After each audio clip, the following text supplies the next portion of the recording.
Vaksin merah putih yang dikembangkan oleh Universitas Erlangga dan PT Biotis resmi memasuki tahap uji klinik fase ketiga. Bagaimana perjalanannya dalam 2 tahun terakhir dan bagaimana efektivitas vaksin buatan anak bangsa ini? Bergabung bersama saya melalui sambungan telepon ada Ketua Tim Peneliti Vaksin Merah Putih, Profesor Dr. Fedik Abdul Ramtam. Prof. Fedik, selamat malam. Selamat malam, Mbak Puspa. Prof. Fedik, terima kasih atas waktunya. Kita tahu Sama-sama. sejak Mei 2020 vaksin merah putih mulai dikembangkan dan kini hari ini 27 Juni ya 2022 Universitas Erlangga akhirnya kick off begitu Prof tadi uji klinik fase 3 vaksin merah putih. Pertanyaannya apa yang kemudian menjadi kendala selama 2 tahun terakhir dalam rangka memvalidasi vaksin ini? Ya, baik.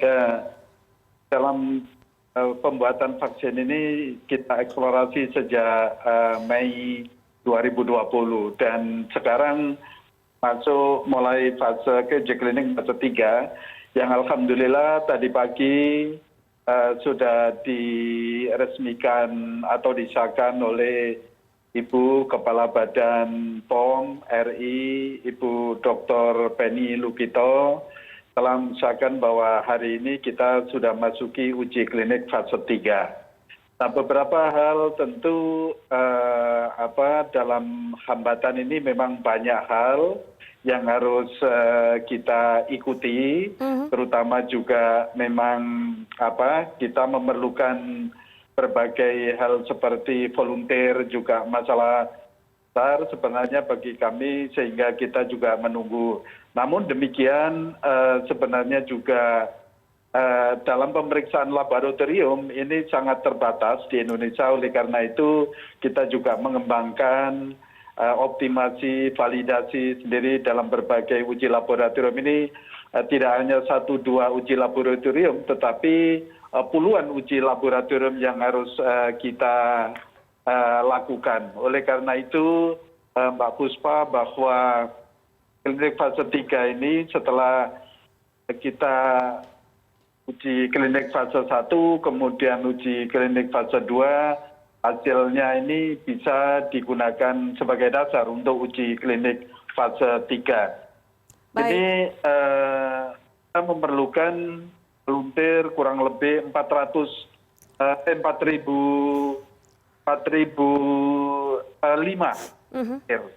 yang harus mengikuti uji klinik fase 3 ini. Ini merupakan jumlah yang tidak sedikit tetapi jumlah yang cukup besar.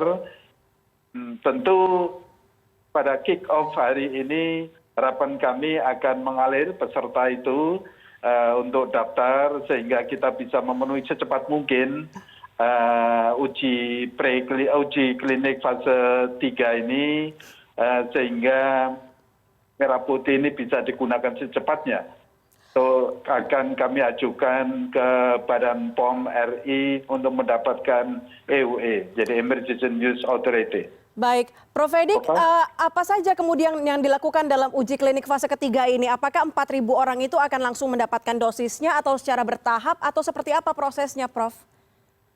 Ya, di sini setiap hari ada yang datang dan ada yang pergi ya. Artinya para peserta ini sudah ada yang mendaftarkan, kurang lebih 400 volunteer sudah daftar dan selanjutnya tentu teman-teman dari beberapa rumah sakit seperti Rumah Sakit Erlangga, ada Rumah Sakit Saiful Anwar, sakit di Jember. Secara ini yang mendapatkan 400 itu adalah di Rumah Sakit Dr. Sutomo. Dengan jaringan rumah sakit ini harapan kami langsung bisa dilakukan imunisasi. Tentu awalnya adalah dilakukan seleksi begitu ya, seleksi dari peserta apakah masuk kriteria pada uji klinik fase 3 ini. Tentu hal ini ada batasan-batasan kriteria yang harus kita ikuti. Yang pertama tentu umur dan yang kedua adalah tidak pernah atau tidak sedang terinfeksi oleh COVID-19. Yang ketiga tentu pernah infeksi tetapi kurang lebih 6 bulan sudah sembuh begitu. Itu sebagai salah satu atau beberapa persyaratan bagi volunteer yang bisa mengikuti uji klinik fase 3. Oke, Prof Edi, kalau kita berbicara soal data vaksinasi di Indonesia, Prof, kita tahu vaksinasi dosis 1 angkanya 96,69% capaian, kemudian vaksinasi dosis 2 81%, vaksinasi booster ada 24%. Artinya vaksin merah putih ini akan diprioritaskan untuk vaksin booster selanjutnya atau saat ini dan selanjutnya. Kemudian kategori mana yang bisa menerima vaksin ini, Prof? Ya. Pertama memang betul Mbak Puspa. Jadi pertama adalah peruntukan adalah vaksin primer ya, vaksin primer pada dewasa. Jadi umur 18 ya. Karena pesertanya kemarin ada yang umur 85, ada yang 92. Jadi mulai umur 18 yang panjang sampai 90-an begitu masih boleh mengikuti volunteer itu uji klinik fase 3 ini. Nah, kemudian diperuntukkan juga nantinya setelah uji klinik fase 3 ini berjalan, maka bisa dievaluasi untuk dapat digunakan uji booster. Ya. Nah, saat ini memang primer. Dan yang kedua adalah kita siapkan untuk vaksin anak. Ya. Nah, ini juga kami siapkan nanti semuanya tergantung dari BPOM yang mengevaluasi laporan dari kami interim dari hasil vaksin uji preklinik ya klinik fase 2 ya, dan tentu ketika yang sudah berjalan akan dievaluasi dan diputuskan untuk vaksin anak uji anak dan kemudian yang kedua adalah booster. Dan untuk remaja. Oke, Prof. Tapi kita tahu ini kalau nantinya memang akan bisa digunakan dalam keadaan darurat begitu, dalam status darurat. Bagaimana kemudian keamanan dan juga reaksi vaksin ketika diberikan kepada orang yang mungkin sudah menerima vaksin yang berbeda seperti Sinovac atau Pfizer, Moderna, dan lainnya. Apakah memang tetap bisa digunakan, dilihat dari uji klinik 1, 2, dan mungkin dalam perjalanannya 3 ini aman? Ya, sejauh ini uji keamanan vaksin ini sudah tervalidasi baik, tidak ada masalah. Yang kedua tentang imunogenisitasnya juga demikian. Terlihat baik. Ya, dan itu vaksin ini nanti akan ada uji juga untuk vaksin booster begitu. Jadi tidak langsung digunakan, tentu melalui beberapa penelitian volunteer juga untuk booster. Entah itu booster untuk vaksin yang lain seperti Sinovac atau Pfizer atau Moderna dan lain-lain, tidak masalah begitu. Karena memang vaksin ini memang aman, kayaknya vaksin ini yang bisa menimbulkan polivalen sehingga tidak ada masalah sebenarnya yang terkait untuk booster vaksin yang hanya menggunakan satu macam protein saja tidak ada masalah. Secara inaktif merah putih ini adalah yang polivalen yang ada minimal 4 macam protein yang menginduksi antibodi dalam tubuh ya. Selain artinya cepat netral begitu ya, Dok? RBD juga ada protein lainnya. Membran, protein, envelope dan nukleoprotein. Begitu, Mbak. Baik. Prof Edi, tapi kita tahu selama masa pandemi ini berlangsung, SARS-CoV-2 mengalami mutasi yang akhirnya menghasilkan varian-varian baru, termasuk pola transmisi dan juga virulensi yang berbeda-beda. Ini mungkin berpotensi membatasi efikasi vaksinasi. Bagaimana efektivitas vaksin merah putih ini dengan mutasi virus yang mungkin akan terjadi nanti ke depannya? Ya, berdasarkan hasil dari uji klinik fase 2 tentu COVID-19 merah putih ini masih bisa mengatasi hal tersebut. Ingat bahwa COVID-19 ini bisa mengalami mutasi 3.804 lebih varian sebenarnya. Diikuti terus-menerus. Nah, dalam hal ini, dalam mutasi saat ini adalah memang sampai saat ini masih ada virus yang lama juga masih beredar di Indonesia ini. Juga beberapa virus ini yang sekarang BA4 dan BA5 ini merupakan urutan dari B1 sebenarnya yang mengalami mutasi.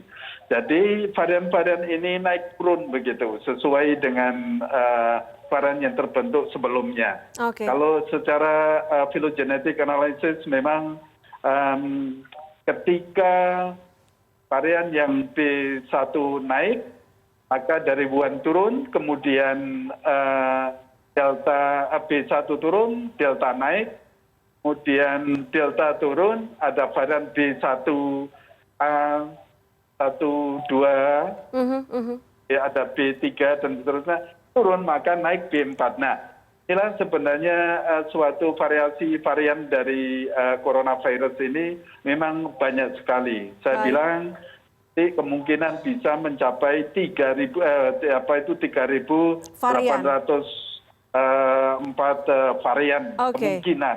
Oleh karena itu dengan vaksin yang polivalen ini jenisnya ya, karena banyak protein itu yang kita berikan termasuk vaksin inaktivasi ini adalah saya kira sangat sesuai untuk menetralisir dari infeksi virus tersebut. Karena memang banyak protein yang bersifat imunogenisitas sehingga bisa menghambat infeksi virus itu. Baik.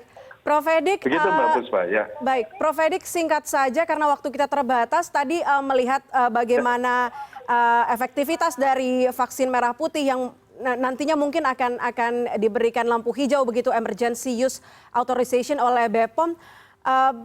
Pertanyaan terakhir, mengapa masyarakat harus mendapatkan vaksin merah putih? Ya, pertama adalah efektivitas sedang kita tunggu sebenarnya uji efektivitas pada uji klinik fase 3, Mbak Puspa. Jadi ya nanti setelah itu baru kita bisa evaluasi efektivitasnya. Nah, tetapi agak sulit mungkin karena pada saat ini agak menurun kasus COVID sehingga mungkin hal ini juga kita tunggu beberapa waktu kan begitu untuk menganalisis itu. Tetapi berdasarkan pada uji klinik fase 2 tentu hal ini akan memberikan harapan bagi kita bahwa kemampuan vaksin merah putih ini menetralisir infeksi SARS-CoV pada tubuh kita sendiri ya. Nah, yang kedua, kenapa kira-kira menggunakan masyarakat harus menggunakan vaksin merah putih? Ya, ya. Ya, memang tidak ada paksaan begitu ya. Tetapi ingat bahwa vaksin merah putih ini adalah isolat dari Indonesia. Semua bahan mulai dari agen penyakit ini kita isolasi di Indonesia dan kemudian kita kembangkan di Indonesia dan ini merupakan karya anak bangsa sebenarnya ya. Vaksin itu yang penting adalah isinya adalah antigen. Dalam hal ini adalah antigennya virus yang kita inaktifkan. Itu makanya disebut dengan platform inactivated vaccine. Nah, disinilah yang kita kembangkan sendiri, mulai dari isolasi, karakterisasi, kemudian kita kembangkan menjadi uji stabilitas, genetiknya, dari proteinnya, dan kemudian sampai pada vaksin. Dan itulah vaksin kita sendiri yang harus kita hargai sebagai anak bangsa. Tentu hal ini menjadi impian bersama bahwa Indonesia sendiri mampu mengembangkan vaksin COVID-19 ini, yang selain itu juga kemungkinan besar Indonesia bisa berpartisipasi secara global dalam penyediaan vaksin COVID-19. Baik, paling tidak ini menjadi bukti ya Prof bahwa Indonesia bisa mandiri untuk membuat vaksin COVID-19 sendiri. Kita tunggu nanti uji efektivitasnya seperti apa untuk virus SARS-CoV-2 ini. Prof. Edik Abdul Rantam, terima kasih banyak sudah bergabung bersama kami di CNN Indonesia Newsroom. Selamat malam. Ya, selamat malam.